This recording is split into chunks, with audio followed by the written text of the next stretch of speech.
reports are coming out. Shout out to Lakers Nation that the front office, Rob Pelinka and the company they don't really appear to be in any rush to make any roster moves that you are alluding to. The biggest name in mind has been Jeremy Grant. I want to talk about him real quick with this situation. First of all, first things first, how disappointed have you been with the Lakers being non-existent since they got eliminated as far as making moves? Or do you feel like what they're doing right now is the right decision? I mean, don't panic, right? That's what got him in trouble the last time with the Westbrook trade. Just make the right moves at the right time, and of course, don't get overtaxed. Me and you have talked about that Laker tax situation. Yeah. It seems like every team is throwing an extra draft pick or two on top of whatever trades the Lakers are proposing. So don't rush, make the right move. And some of these teams are going to be desperate anyway at some point, and you'll be able to make a move that benefits the team.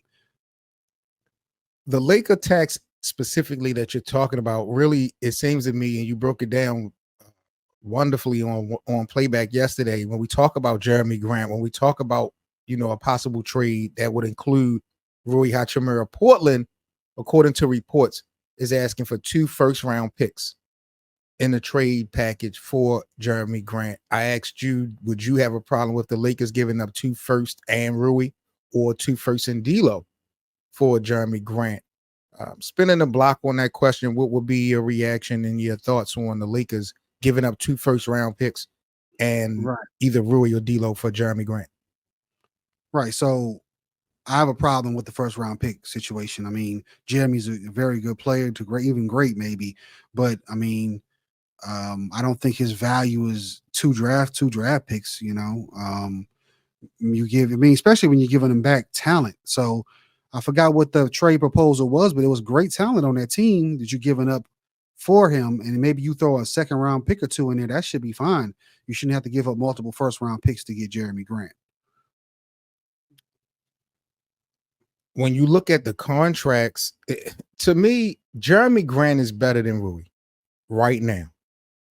But ultimately, if you was to keep Rui, you will have Rui off your books, I believe, after next year.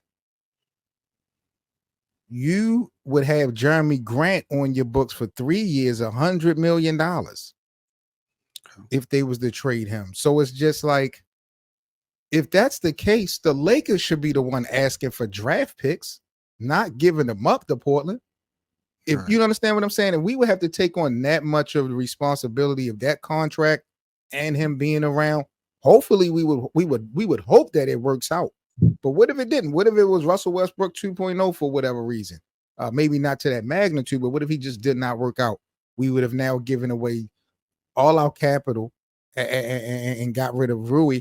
I'm still questionable about Rui. I don't know if he's ready to take that extra step, because I felt like, he needed to be that third person along with LeBron and AD. I expected him to be that last year, and for real, to me, he wasn't. I expected D'Lo. You expected D'Lo. D'Lo is an all-star, not Rui. Rui is a great story, and he's developing well, but he's not no all-star. So D'Lo was the one I expected to be the third wheel. You bring up DAngelo Russell, briefly talking about him.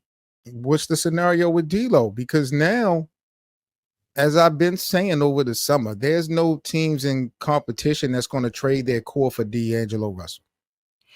That's the Lakers. I've heard with Portland, they don't want him. Portland ain't even a competitor. Name a competitor. Name a team in the playoff hunt that will be willing to take D'Lo but give up part of the core that they've built to get to where they are. I can't think of one. No, I can't. So you have now put out there that you're willing to trade him, or you're looking to shop DAngelo Russell. What do you think that's going to do to his mental going into training camp, starting the season off? Now we have a point guard who feel like he's not wanted.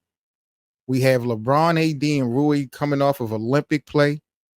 We have a coaching staff who's going to be coming together for the first time. Man, I still think it's doable. It's all about, again, the 2 pieces itself, LeBron, AD, holding it down. Yeah. And then, of course, at that point, I think it's just I would put that on coaching, getting the team together. How's this coaching staff going to, get everybody together and ready for the season? But LeBron and AD are very, very important in this. Very. For the latest and greatest on your Los Angeles Lakers, make sure you subscribe to the channel. We're on the road to 1,000 subscribers, and we appreciate the support. Follow us on social media at Lakerland Show, and join our Playback TV room for our free VIP access to our Lakers watch parties and, of course, the Lakerland podcast. That's playback.tv/Lakerland.